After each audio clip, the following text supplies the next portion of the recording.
informativo del Eje Cafetero.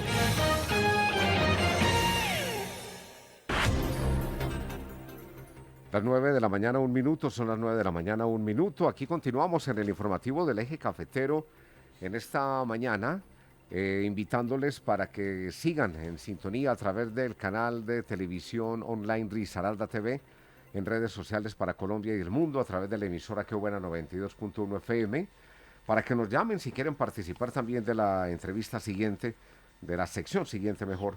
Nos pueden llamar por el 342-1050, 606-342-1050, y la línea de WhatsApp para audios y mensajes 328-28-1752, 328-28-1752. Está Julián Chica Cardona, que es escritor, que es gestor cultural, secretario de la Academia Caldense de Historia, con su invitado Jaime Fernández Botero de Santa Rosa de Cabal. Recordemos que es abogado de la Universidad Libre de Pereira, escritor, historiador y generador de contenidos para las redes sociales. Actualmente pensionado, es contralor, expersonero, exasesor jurídico, exsecretario general, exconcejal, exalcalde encargado del municipio de Santa Rosa de Cabal, miembro del Club de Caminantes por las Rutas Antiguas de la región, cronista del periódico El Faro. Ha tenido muchos reconocimientos como la Araucaria de Oro, Medalla al Mérito Cívico, Medalla Fermín López, Orden al Mérito en el grado de Caballero del Congreso de la República.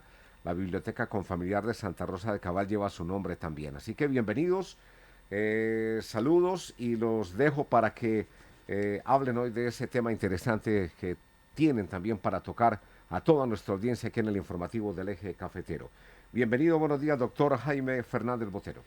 Bueno, Álvaro, buenos días. También muy satisfecho de estar con ustedes. Un saludo a los amigos del Control Master, a Julián Chica. Y bueno, estamos para hablar del tema, Julián. Julián Chica Cardona, buenos días también, bienvenido. Buenos días, Álvaro. Un saludo para el doctor Germán Aguirre, a todos los oyentes fieles de este programa y televidentes que nos escuchan en toda la región del centro occidente de Colombia. Y continúan ustedes con temas interesantes a esta hora de la mañana del martes. Claro, en sesiones anteriores habíamos iniciado el tema del camino del privilegio. El término fue incorporado al imaginario de la región por el proyecto Autopistas del Café, cuando se construyó un hermoso lugar de visita, un lugar de turismo, un punto de café especial que se llama Tambo del Privilegio, y pues la palabra sonaba extraña para las nuevas generaciones, pero que realmente lo que rescata es un vocablo que en su momento, en el siglo XIX, tenía una aplicación legal para tratar de significar lo que hoy conocemos como concesión, porque también en esa época se habló de peajes y se habló de beneficios económicos representados en tierra, en baldíos, para la persona que resultaba beneficiada o adjudicada con ese privilegio. Entonces nos han surgido una serie de preguntas, doctor Jaime, en el transcurso de la semana, de algunas personas que nos escuchan, y es las preguntas: ¿dónde estaban los puentes que se habla, que son alrededor de 4 o 5 puentes en ese trayecto de 72 kilómetros y medio? ¿Dónde estaban los tambos? ¿Cómo eran? ¿Cómo era la construcción de esos puentes? Porque incluso los caminantes tienen la oportunidad de ir a conocer aún hoy un puente con esas características. Digamos que es una réplica de cómo se construyó ese puente sobre el río Tun en 1852. Julián, buenos días a todos los oyentes de la emisora. Qué buena. Sí. Qué buena, 92.1 FM. Es bueno, Julián, hacer una miradita retrospectiva de esos elementos que dieron origen al camino. Cuando uno ve las concesiones de hoy, de las 4G, son obras que las hacen por su cuenta y riesgo una serie de compañías de carácter privado, ¿no? ¿A cambio de qué? De explotarla durante determinado tiempo. Pues por allá en 1856 era el mismo proceso. Se creó una se creó un consorcio, el nombre todavía era consorcio, Abadía y Compañía Limitada. Ese consorcio estaba a cargo de Félix de la Abadía, un personaje de perfiles históricos de gran valor, que yo comparo mucho a Cisneros, lo comparo también con Rafael Reyes, vencedores de imposibles, que iban teniendo una visión de proyectar rutas, caminos, para ir a acelerar procesos de carácter económico. Félix de la Abadía ganó esa concesión, ese privilegio, el privilegio de construir un camino que uniría Antioquia con el Cauca. Estábamos a puertas de pasar de ser un estado federal, con 8 estados inicialmente, y esta coyuntura generó que Félix de la Abadía, pues yo no sé si con una gran visión, convenció a los habitantes de Santa Rosa y de Villa María para que intervinieran en la sociedad o en el consorcio. Entonces Félix de la Abadía hizo el tramo entre Cartago y aquí a la quebrada Letras, aquí 2 quebradas. De Letras hacia la parte alta de Santa Bárbara en Santa Rosa, lo hicieron los santarrosanos, y de ahí hacia Villa María lo hizo la gente de Villa María, trabajando gratuitamente. En ese momento los habitantes de estas nacientes aldeas tenían compromisos a cambio de las tierras que le habían entregado de trabajar colectivamente. Y que eran vigilados por el alcalde en ese momento. Era un compromiso muy sagrado, Julián. Y no solamente el alcalde, sino los viajeros. Los viajeros cuando veían que la carretera, que la vía estaba mala, inmediatamente la queja, luego venía la presidencia del Estado a acosar al empresario. Eran contratos muy serios, muy serios, y sabían que básicamente, como decíamos anteriormente, en el principio no fue el verbo, en el principio fue el camino. Los caminos eran la arteria fundamental para traer civilización hacia estos pueblos. Entonces miren ustedes ese montón de factores tan interesantes que encontramos nosotros en ese momento.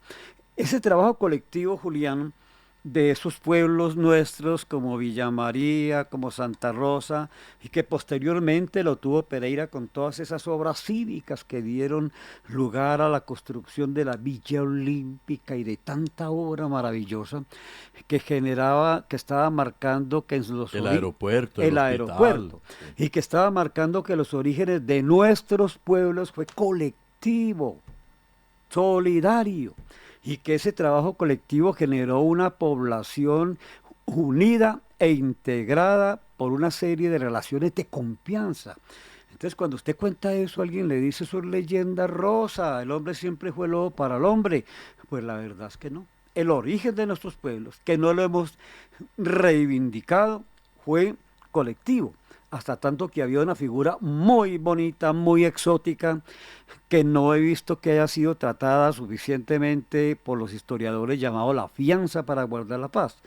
Cuando usted encuentra una sociedad cohesionada, llega un momento en donde hay tantas relaciones de confianza que se generan figuras como la fianza para guardar la paz, donde los mismos ciudadanos son los encargados de mantener las reglas de convivencia social.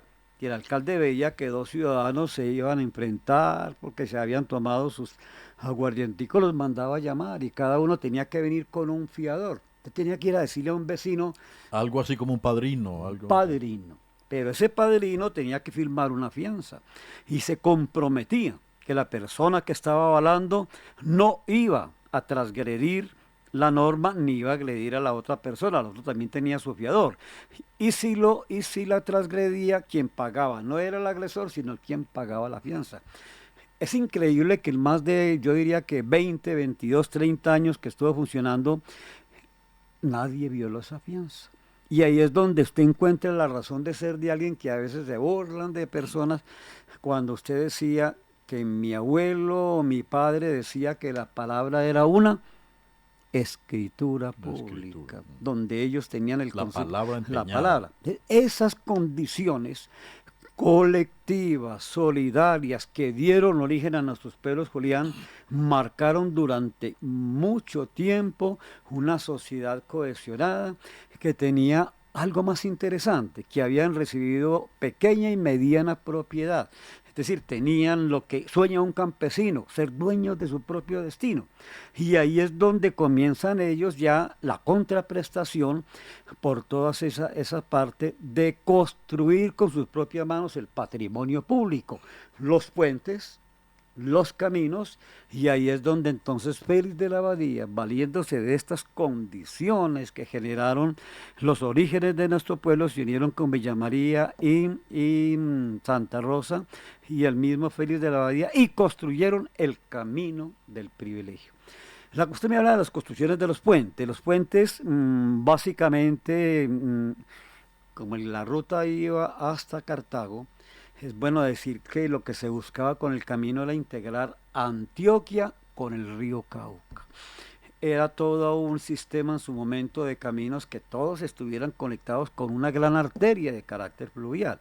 Cuando hablamos de los caminos del Enjerque en Santander, que también dinamizó el proceso económico de las tierras de Zapatoca, de Socorro, de Barichara y de esas ariscas tierras de Santander, era comunicar también esos caminos con el río Magdalena y a través del río Magdalena enviar sus productos de telas, de sombreros, de quina, de caucho, de azúcar al exterior.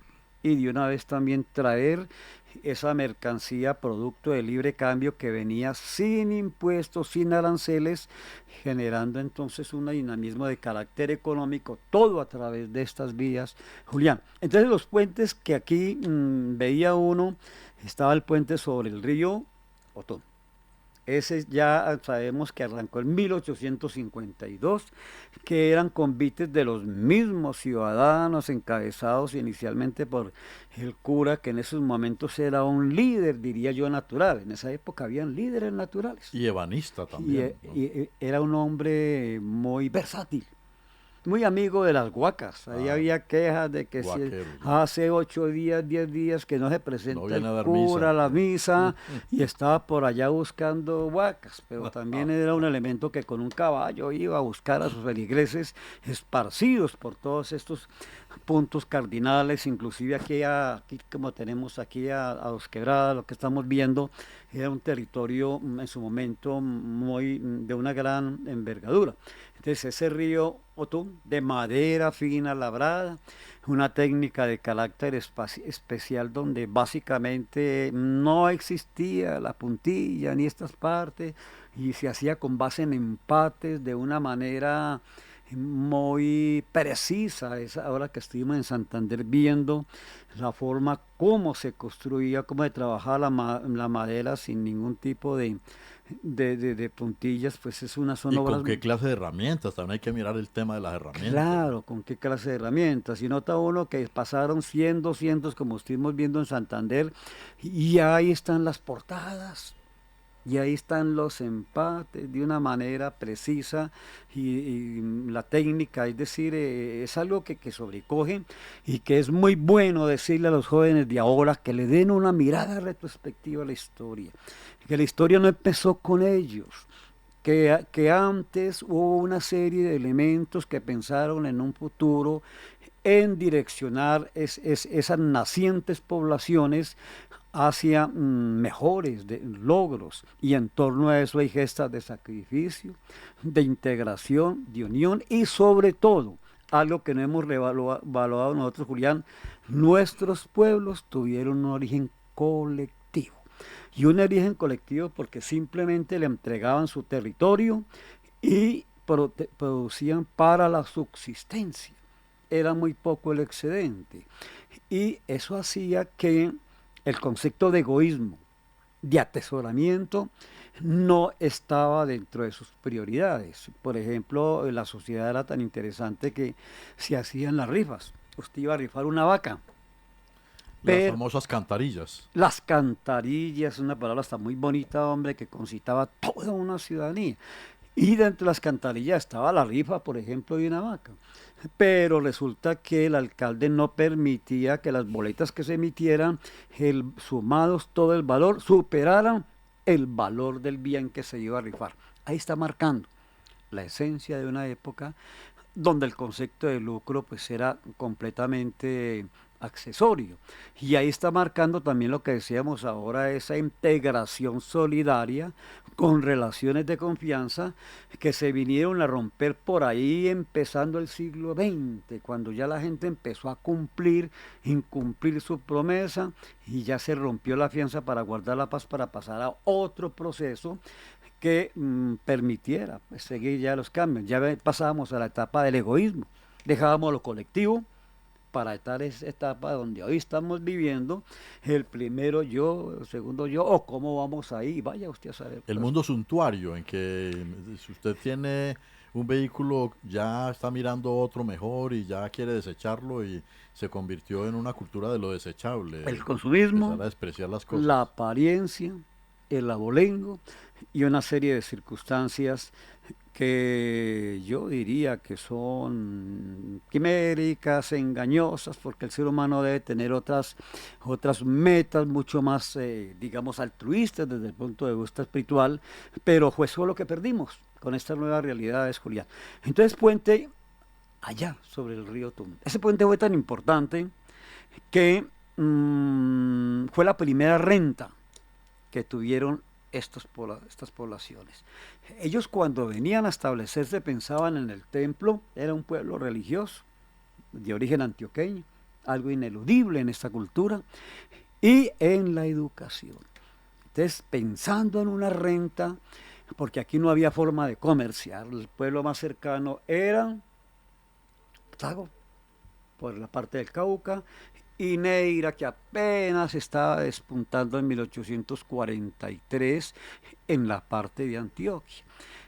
Sabíamos que el Cartago Viejo eran una serie de casitas aquí más o menos aisladas, entonces no habían excedentes. Y la idea es, hagamos un puente. Y esas personas tenían un conocimiento, eran versátiles, eran toderos, Julián, eran ebanistas, aserradores, entre otras cosas. Encuentro algo muy curioso, que eran muy comunes en cierto momento que los trabajadores de la caña quedaran mutilados con ese tipo de trapiches de hierro, y llegaba el momento en que había que cercenar una mano que quedó totalmente destruida en un accidente de esos, y la persona que tenía autorización para cercenar la mano era el carpintero, con autorización del mismo parte. Entonces son unas cosas muy surrealistas, Sí, son unas cosas que marcan también una mirada de respeto a esos que nos antecedieron, porque vuelvo a decir, somos indolentes, estamos dejando atrás una cosa muy interesante y vamos destruyendo esos símbolos que construyeron atrás personas que crearon, que pensaron, que le apostaron al futuro de estas regiones nuestras. Entonces, claro. Jaime, sí. Para, digamos, como una nota de interés para los vigías de patrimonio, para los caminantes, bueno, los amantes del medio ambiente, ¿cuál sería la ubicación de ese puente que está en Santa Rosa de Cabal? Que podría ser una réplica como para formarse una idea precisa de cómo era el puente sobre el río Tuna en 1852. Y es el último que nos queda en la región. Ese puente queda en Santana, exactamente ahí cerca de la vereda Yarumal. Para ir allá habría que ir a la vereda de Huacas y a la vereda de Santa Rita. Ya Santa Rita, Campo Alegre arriba, usted va a encontrar ese puente que todavía yo diría que es una cápsula del tiempo. Es una cápsula del tiempo que por fortuna se ha logrado preservar gracias también a la cantaletica que a veces hemos mantenido, y que a veces es necesaria para recordarle a los gobernantes que son obras que no se pueden dejar perder y hemos encontrado en ECO. Ese puente vale la pena ir para los amigos caminantes. Van a encontrar en ese sector cosas muy lindas, Santa Rita, Yarumal, el puente de Santana. Y de ese puente de Santana, Julián, siguiendo la ruta hacia una hacienda, hacia la Cristalina, y a una hacienda legendaria San Esteban, y a otra más legendaria Las Fuentes, Julián, que la recorrí hace 2 meses, va a encontrar usted paisajes hermosos y va a encontrar también algo, Julián, que en la charla que hemos tenido tiene cosas pequeñas, pero con significado emocional.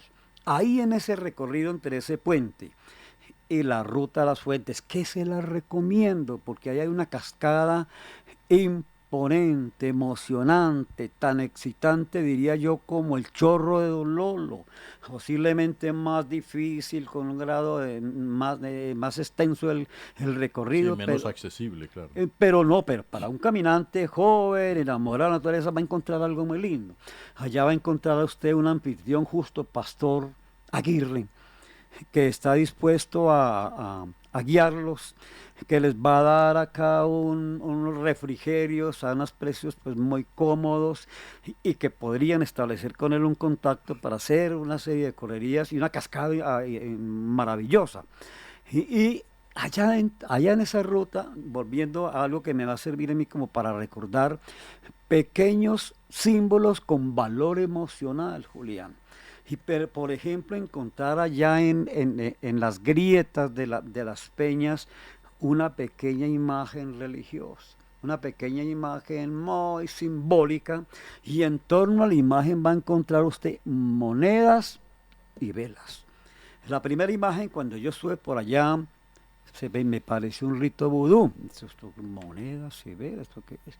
Pero luego ahondando en el origen de nuestra cultura, de la colonización antioqueña, que entre otras cosas también están siendo reevaluadas por esta ola que está arrasando identidad, cultura, raíces, pertenencia y todas estas cosas que nos atan a esas personas de antaño, cuya memoria colectiva e histórica no puede desaparecer. Analizando esa parte nos damos cuenta que los arrieros, cuando pasábamos por este paso crítico, ahí tenía esa imagen. Y en esa imagen, cuando ellos llevaban velas, algún punto de oración ahí donde se encomendaban pues, porque al santo de su devoción. Inclusive estaban los pasos más críticos. Entonces, esas velas dejaban una oración, sembraban la vela. Y cuando no llevaban velas, dejaban las monedas. Para la persona que llevara velas, tuviera las monedas y el equivalente de esas monedas las colocara en velas y rezara una oración por esa persona anónima que no conocía, que había pasado. Entonces mire usted cómo en torno a un sistema de creencias había toda una integración subliminal de toda una comunidad que estaba unida a través de un sistema de creencias, pero también a través de ese tipo de elementos. Claro. Y eso se repite. Ahora usted pasa por la línea y va a encontrar allá la imagen, pero ya no tiene velas, tiene las parolas de los vehículos que usted está marcando. Todas estas culturas nuestras tienen una red interesante de conexiones de simbolismo.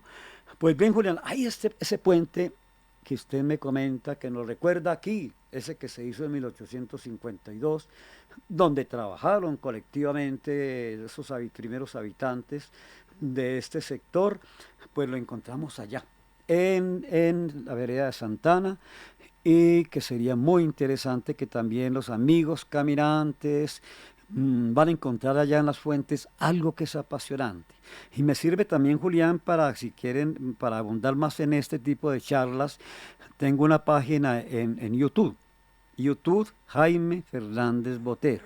Hay que colocarle el Botero, Fernández Botero, y ahí tenemos esa subida a Las Fuentes, Julián.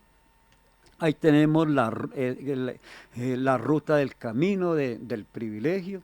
Ahí tenemos la ruta a la montaña encantada, donde hemos penetrado allá al Chuzo, una montaña que tiene una serie de características míticas, Claro, que mágicas, asustan, sí, donde el claro. pensamiento mágico de nuestros colonos se quedó allá Se han perdido caminantes allá, ha tenido que ir bomberos, defensa porque civil a hay buscarlos. mitos y hay huecos y la realidad de los huecos existen, porque resulta que hubo una época donde la gente veía cuando veía ciertas cosas extrañas, lo asociaba a oro.